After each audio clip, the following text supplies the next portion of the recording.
Mis hermanos, como le dije, hoy vamos a empezar con el capítulo 7 de la Confesión de Fe Bautista de Londres, que tiene como título Del Pacto de Dios. Y como siempre, hay una breve introducción que siempre hacemos en cuanto a la confesión de fe, y es por qué la utilizamos. Nosotros utilizamos la confesión de fe porque creemos que es un resumen histórico, pero es un buen resumen de 32 doctrinas que consideramos fundamentales para nuestra vida práctica. Desde la antigüedad, siempre para poder proteger la enseñanza y la escritura, los cristianos han hecho credos y confesiones para guardar la pureza doctrinal de la escritura. Entonces, nuestra confesión de fe es simplemente eso. Es un resumen que creemos lo que enseña la escritura. ¿Recuerdan esa analogía que siempre utilizamos? La Biblia es la carretera. Exactamente, y la confesión son esas líneas blancas que nos ayudan a no salirnos de la carretera. Eso es la confesión de fe. Así que por favor, quisiera que me acompañasen a los que tienen la confesión de fe al capítulo 7, párrafo 1, el cual dice: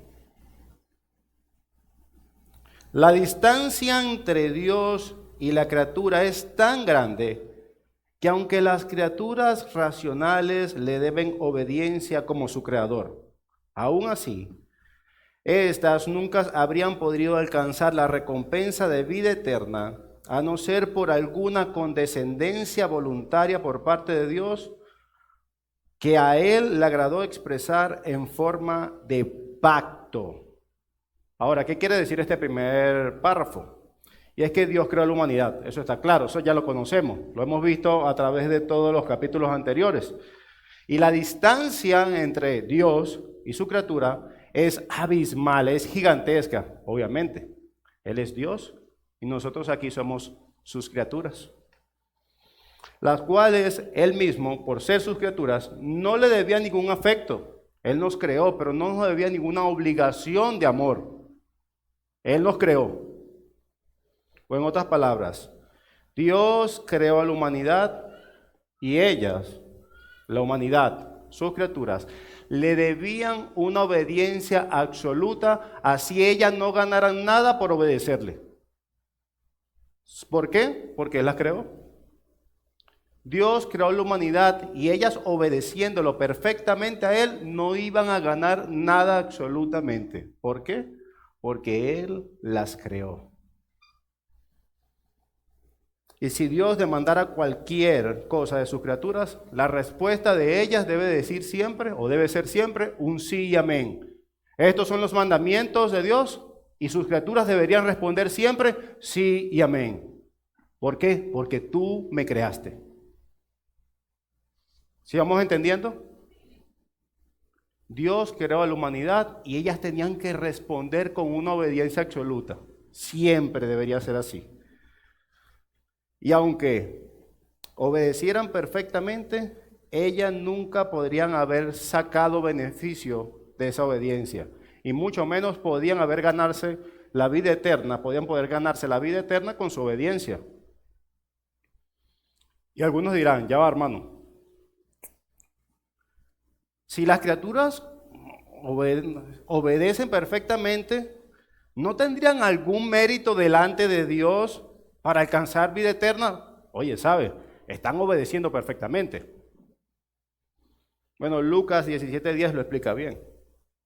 Dice: así también vosotros, cuando hayáis hecho todo lo que os ha sido ordenado, decid, siervos inútiles somos, pues lo que deberíamos hacer, hicimos.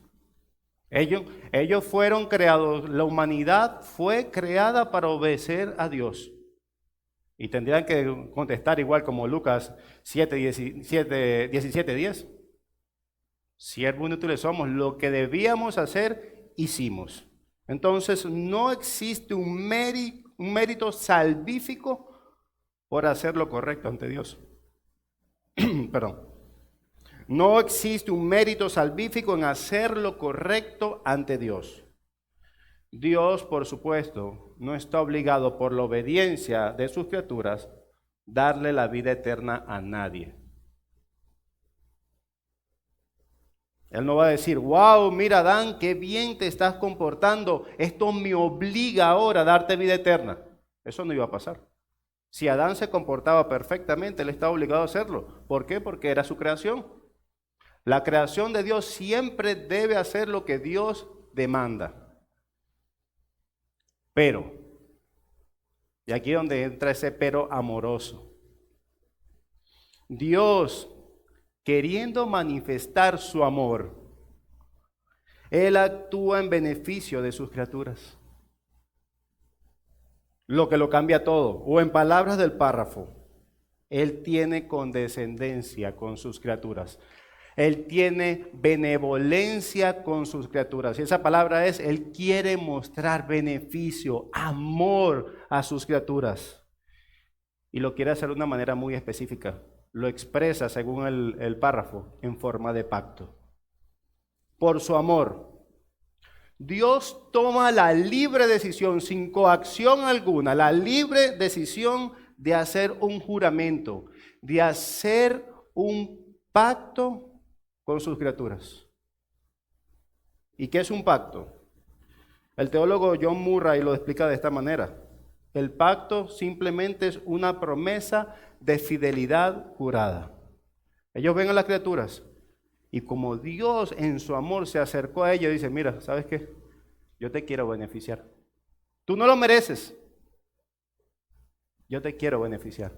Y lo voy a expresar ese amor en forma de pacto. Y es uno de los primeros pactos teológicos conocido como pacto de obras. Pacto de obras. Acompáñame a Génesis 2, verso 17. Génesis capítulo 2, verso 17.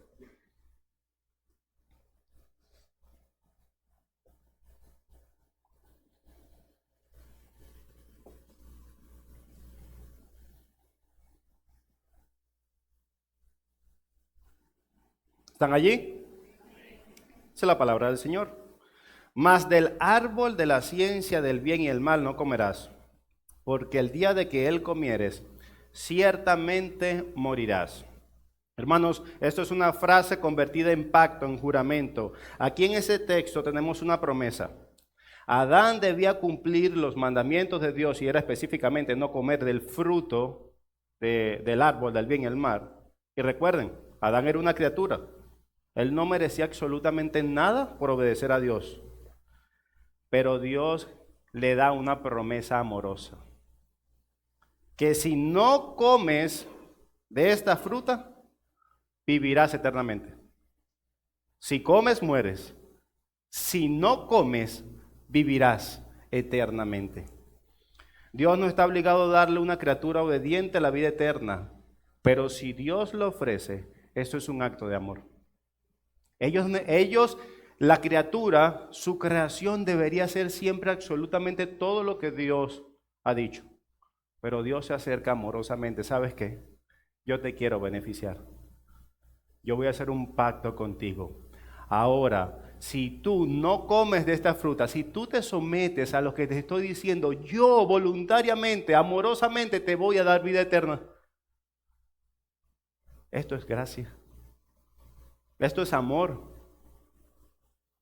Adán tenía que hacer las cosas porque sí, era su criatura. Pero Dios por su amor se acercó a Adán y le ofreció este precioso regalo. Hey Adán, yo te quiero beneficiar. Si no comes de esta fruta, yo te daré vida eterna. Esto es un Dios amoroso. Dios dijo, te prometo, Adán, que si me obedeces, te prometo, tendrás vida eterna. Si me obedeces. ¿Y qué movió a Dios a hacer este pacto de obras con Adán? Y hablo de obras, el pacto de obras es porque él tenía que obrar, él tenía que no comer la fruta. ¿Qué lo movió? ¿La buena diligencia de Adán? No.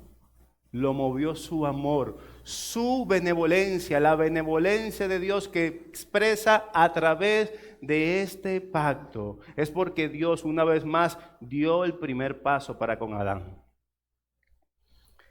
su amor movió a dar el primer pacto de obras a Adán. Pero ¿qué pasó? ¿Qué sabemos? Que Adán deliberadamente en Génesis 3:6 decidió morir. Comió del fruto y con él toda la raza humana nacimos separados de Dios, nacimos en pecado. Por desobediencia de Adán, toda la raza humana, como lo vimos en el capítulo anterior de la confesión de fe, toda ahora nacimos, heredamos el pecado de Adán.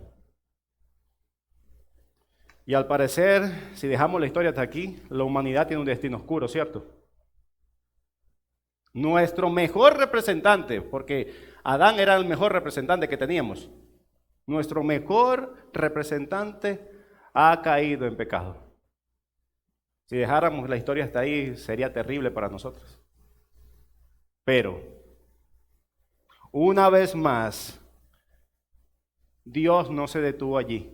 Y mostró una vez más, dio el primer paso para el pacto de gracia. Dios manifestó una vez más su amor.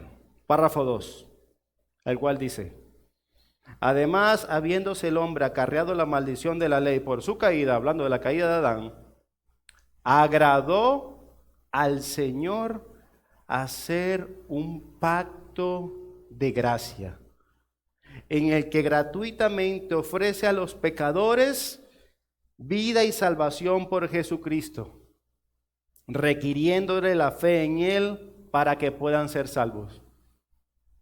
Adán cayó, el pacto de obras fue roto, pero Dios ahora, por su benevolencia una vez más, agradó al Señor a hacer un pacto de gracia y al mismo tiempo prometiéndole dar su Espíritu Santo a todos aquellos que son ordenados para vida eterna, a fin de darles disposición y capacidad para creer. Entonces, mis hermanos, el pacto de gracia es el medio por el cual Dios da vida eterna a los hombres después de la caída. Se le dejó a Adán, tendrás vida eterna, si no comieres esto, cayó, y Dios una vez más ahora, por su amor, te doy este pacto, te ofrezco este pacto de gracia. El pacto de gracia es simplemente la salvación por la sola gracia, pero no lo merecemos, por la fe sola, por medio de Cristo. Y este pacto de gracia es revelado en el Evangelio. Se ve cómo el pacto de gracia funciona. En primer lugar, en el párrafo 3, Adán en la promesa de salvación a través de la simiente de la mujer. Entonces pasa eso. Al Adán caer de este pacto de obras, Dios le ofrece el pacto de gracia. Y es, Dios le ofrece el Evangelio. ¿Y en dónde pasa eso, mi hermano? Acompáñame a Génesis 3:15.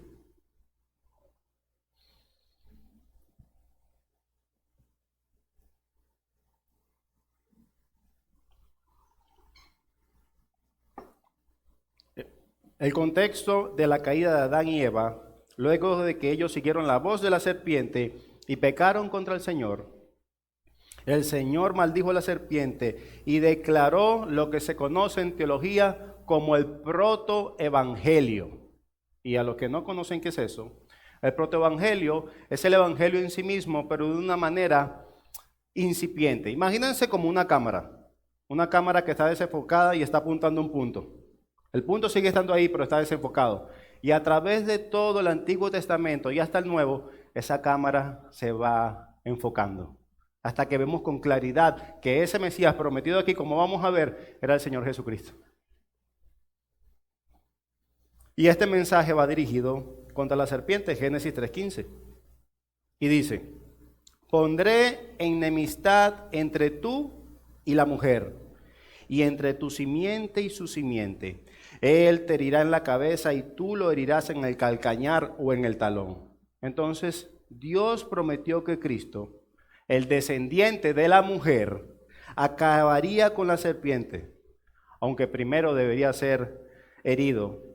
Apunta al sufrimiento del Hijo de Dios en la cruz por nuestros pecados. junto a su resurrección victoriosa, que representa la derrota definitiva de Satanás. Eso es lo que le está ofreciendo aquí. Adán cayó. Inmediatamente el amor de Dios le ofrece el Evangelio. El pacto de gracia. Tú no mereces esto. Una vez más, vas a tener vida eterna si crees en el Mesías prometido. Si crees en este que ha de venir. Le ofrece el Evangelio. Le ofrece el pacto de gracia. Lo vemos en Hebreos 9:15, cual dice, y por eso Él es el mediador del nuevo pacto, hablando de Cristo, a fin de que habiendo tenido lugar una muerte para la redención de la transgresión que se cometieron bajo el primer pacto, hablando del pacto de obras, los que han sido llamados a recibir la promesa de la herencia eterna. Y esto quiere decir a los creyentes. Todos hemos nacido bajo el pecado de Adán. Somos pecadores. Y cuando reconocemos nuestro pecado y nos arrepentimos de ellos y creemos por la fe en el Señor Jesús, Él puede pagar todas nuestras transgresiones. Somos salvos.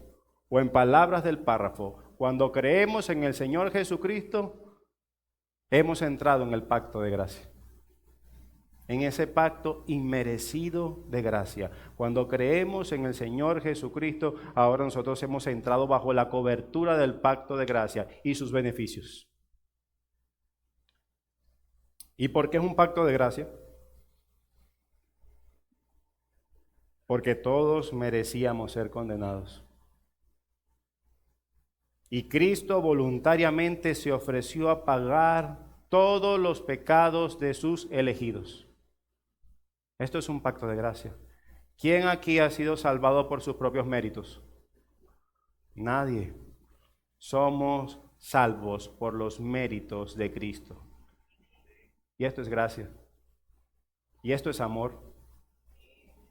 Amor constante de parte de Él. Y hermanos, cuando decimos que primero había un pacto de obras y después un pacto de gracia, no tenemos que ver esto como, bueno, fracasó el primer pacto de obras, ahora tenemos el pacto de gracia, como si hubiese un plan B o un plan C, porque el Señor se le complicó el panorama. No, no, no. El plan de Dios nunca cambia porque Él nunca cambia. Porque la perfección no se puede mejorar. Esto sigue siendo el plan A de Dios. Ahora imagínenlo de esta manera. Antes de la fundación del mundo hubo un pacto intratrinitario, que ese fue el primer pacto. Cristo levantó la mano en la eternidad y dijo, Padre, yo prometo morir por todos los elegidos. Yo prometo glorificarte. Y Dios le dijo, yo también te glorificaré a ti, si te sometes desde la cuna hasta la tumba a mi pacto. Ese pacto ocurrió antes de la fundación. Y hermano, ¿dónde podemos ver eso? Acompáñenme a Juan 17, 1 al 5.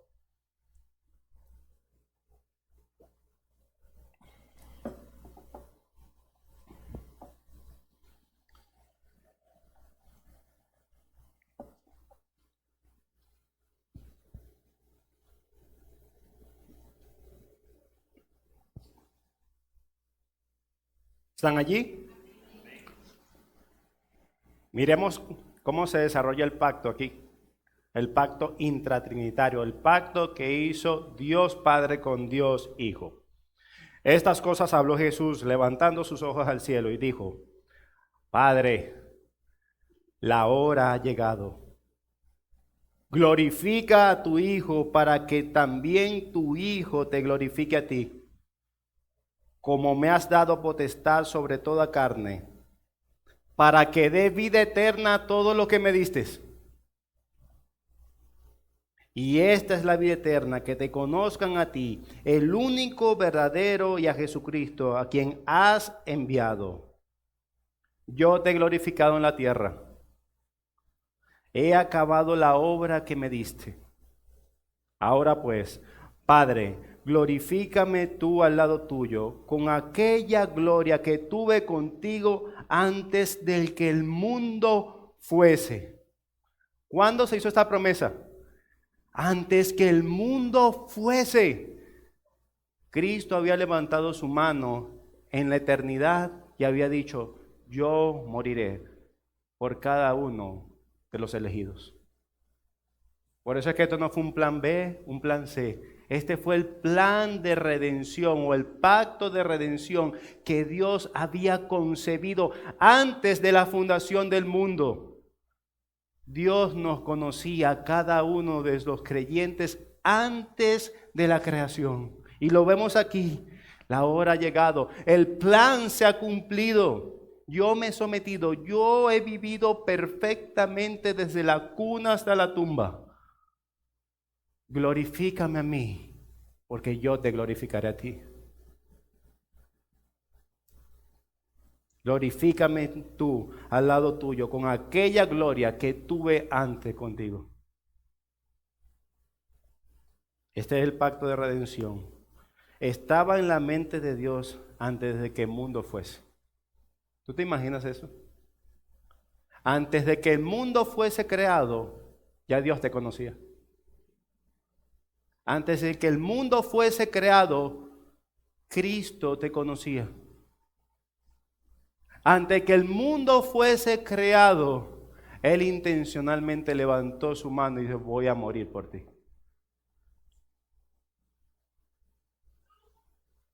¿Lo imaginas? Esto es un acto de gracia.